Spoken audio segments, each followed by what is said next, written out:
Yes, we are live now। प्यारे मित्रों, मैं आप सभी का अपने YouTube चैनल पर स्वागत करता हूं। प्यारे मित्रों, इससे आगे के वीडियो में हम लोगों ने मिरर के लिए मैग्निफिकेंस को पढ़ा था और आज हम गोलीय दर्पण के लिए कुछ सवाल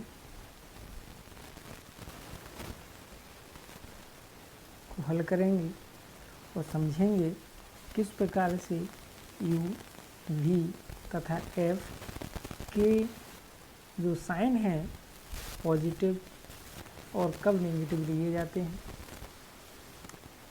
प्यारे मित्रों, मैं पूरी कोशिश करूंगा कि इस क्वेश्चन के माध्यम से आपको इन सभी के बारे में जानकारी दे सकूं और आपकी सारी डाउट क्लियर हो सकें। मैंने इस टॉपिक पर आधारित पहला क्वेश्चन लिया है।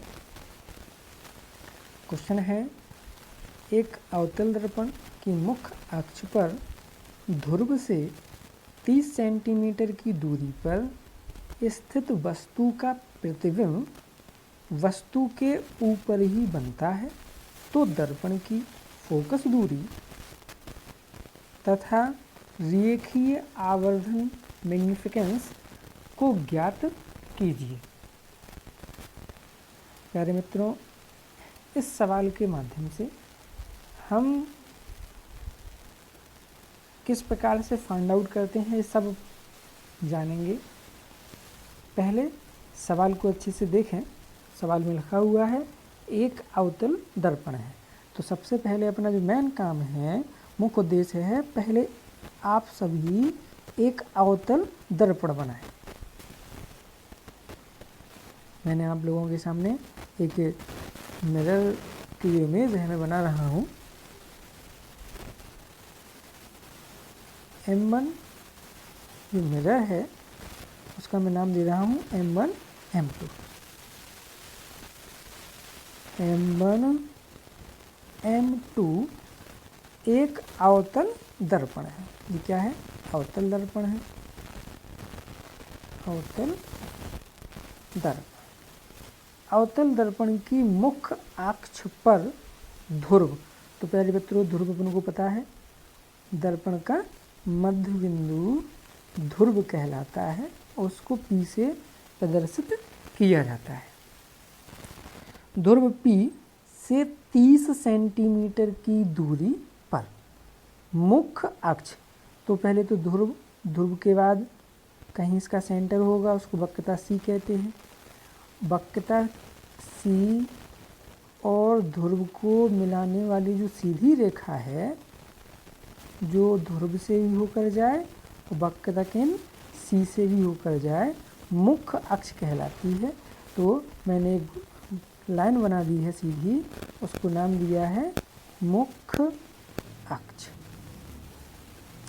क्वेश्चन में कह रहे थे अवतल दर्पण की मुख्य अक्ष पर ध्रुव से, ध्रुव मतलब P से 30 सेंटीमीटर की दूरी पर, ध्रुव से जो दूरी है U कितना है? 30 सेंटीमीटर दूरी। 30 सेंटीमीटर की दूरी पर कोई वस्तु है। ये क्या है? कोई, ये मान लो ये क्या है? कोई वस्तु है। इसका नाम दे दिया A और V। AV कोई वस्तु है। वस्तु का प्रतिबिंब वस्तु के ऊपर ही बनता है। जो प्रतिबिंब है वह इसे के ऊपर ही बनता है। तो प्रतिबिंब अवतल दर्पण है, तो जो उल्टा प्रतिबिंब बनेगा तो A डैश B डैश, इसका नाम B डैश। ए डैश और बी डैश जो प्रतिबिंब बन रहा है वो वस्तु के ऊपर ही बन रहा है। ये क्या है? प्रतिबिंब है। क्योंकि जब उन्होंने बताया है कि वस्तु से ध्रुव की दूरी 30 है और ध्रुव से 30 सेंटीमीटर की दूरी पर जो वस्तु है वस्तु के ऊपर ही प्रतिबिंब बन रहा है, तो प्रतिबिंब की दूरी भी बराबर कितना हुई? 30 सेंटीमीटर। प्यारे मित्रों, आशा करता हूँ आपको समझ में आया होगा। ध्रुव से 30 सेंटीमीटर की दूरी पर वस्तु है तो u हो गया 30 सेंटीमीटर, और ध्रुव से 30 सेंटीमीटर मतलब वस्तु के ऊपर ही प्रतिबिंब बन रहा है, तो वस्तु के ऊपर प्रतिबिंब बन रहा है तो दूरी भी क्या है? समान है। तब इस आधार पर हमें दर्पण की फोकस दूरी व रेखीय आवर्धन m करना है, फाइंड आउट करना है। प्यारे मित्रों, जो सवाल में दिया है उसको पहले से नोट करें। तो मुख्य अक्ष से ध्रुव से 30 सेंटीमीटर की दूरी, तो वस्तु से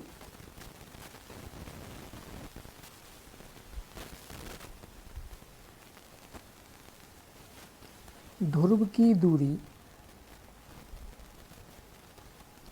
हमेशा u मानी जाएगी। u बराबर 30 सेंटीमीटर। जो प्रतिबिंब है, प्रतिबिंब जो बन रहा है वस्तु के ऊपर ही बन रहा है। प्रतिबिंब से ध्रुव की दूरी v बराबर, क्योंकि दोनों ही समान दूरी पर है, ऊपर नीचे बन रहा है प्रतिबिंब, क्या है? उसकी दूरी भी कितनी है? 30 सेंटीमीटर है। अब और अपन को फाइंड आउट करना है दर्पण की फोकस दूरी।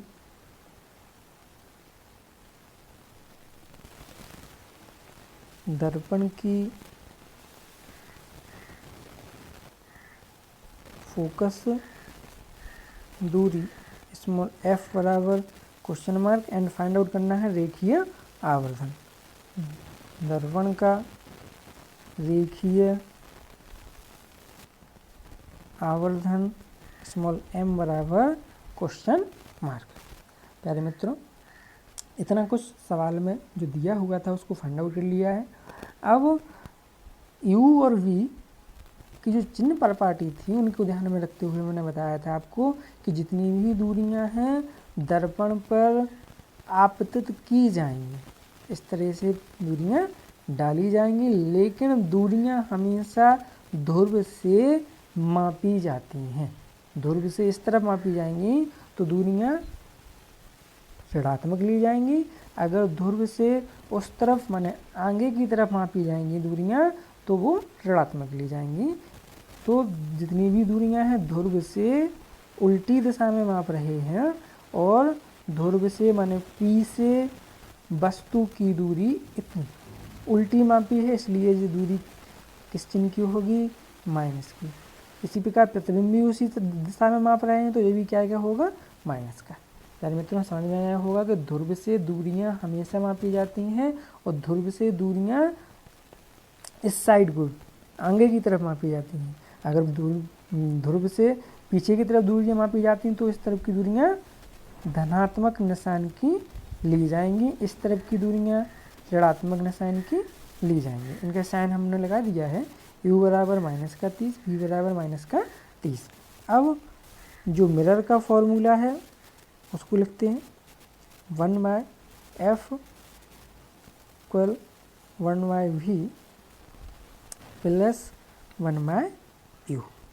मान रखते हैं, साइन का ध्यान रखें, 1/v, v का मान कितना है? 30 सेंटीमीटर, किसका है? माइनस निशान का है, प्लस 1/u, u किसका है? माइनस का साइन का है। इम्प्लाइज दैट 1/30 इस प्लस का माइनस में मल्टीप्लाई होगा तो हो जाएगा माइनस 1/30। इम्प्लाइज दैट 30 और 30 मतलब दोनों का लासा हर समान है, इसलिए लासा भी कितना आ जाएगा? एलसीएम 30 आ जाएगा। 30 से 30 एक बार कटेगा, माइनस का 1, माइनस का साइन बीच में लगा है, माइनस का 1। माइनस का एक माइनस क्या हो गया, माइनस का 2/30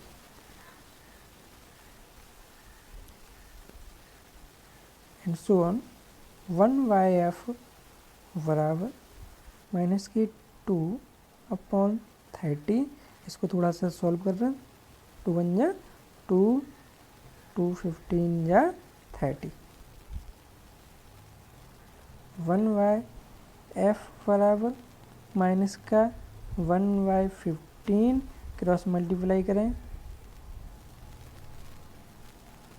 implied that f multiply minus का 1 equal 1 multiply 15, implied that f minus का आ गया 15 प्लस का आ गया, या इसको लिख सकते हैं f बराबर माइनस के 15 सेंटीमीटर। तो जो फोकस दूरी है वह है माइनस की 15 सेंटीमीटर। अपने का जो आंसर फाइंड आउट हो गया। अब दूसरा क्या है अपन को कहना करना है, रेखीय आवर्धन।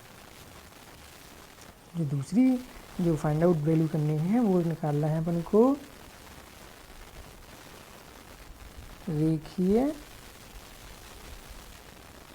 आवर्धन का फॉर्मूला है m बराबर I/O बराबर माइनस के V/U। तो प्यारे मित्रों, इसमें अपन के पास केवल 2 ही वैल्यू हैं, इसलिए उसका 2 ही वैल्यू का छोटा सा फॉर्मूला यूज करेंगे। मतलब फॉर्मूला अपन यूज करेंगे m बराबर माइनस के V/U वाला। क्यों? क्योंकि अपने पास I इमेज की वैल्यू और O ऑब्जेक्ट की लंबाई पता नहीं है। फॉर्मूला यूज करेंगे m बराबर माइनस के v कितना है, माइनस के 30 अपॉन माइनस के u कितना है 30। माइनस से माइनस का निशान कैंसिल हो जाएगा, यहाँ हो गया माइनस का 30 अपॉन 30। पहले मित्रों इसमें माइनस का निशान है, इसका ध्यान रखें। फॉर्मूला को चिन्ह सहित रखेंगे और v और u की वैल्यू भी यहाँ हमने चिन्ह सहित रखी है जी। इसको हल करेंगे तो एक बार कट जाएगा, m बराबर हो गया माइनस का 1। तो प्रतिबिंब वस्तु के ही बराबर लंबाई का बन रहा है। आवर्धन 1 गुना होगा वस्तु के बराबर होगा, और माइनस का निशान शो कर रहा है कि यह प्रतिबिंब कैसा होगा, वस्तु से उल्टा होगा। तो हम लोगों ने इस न्यूमेरिक के माध्यम से दोनों ही वैल्यू फाइंड आउट कर ली हैं।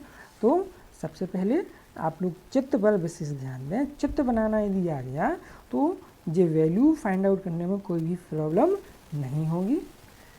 आशा करता हूँ आपको सब क्लियर हुआ होगा। आगे कल नेक्स्ट वीडियो में आगे फिर से अपन न्यूमेरिकल हल करेंगे। तब तक के लिए धन्यवाद, नमस्ते, थैंक यू।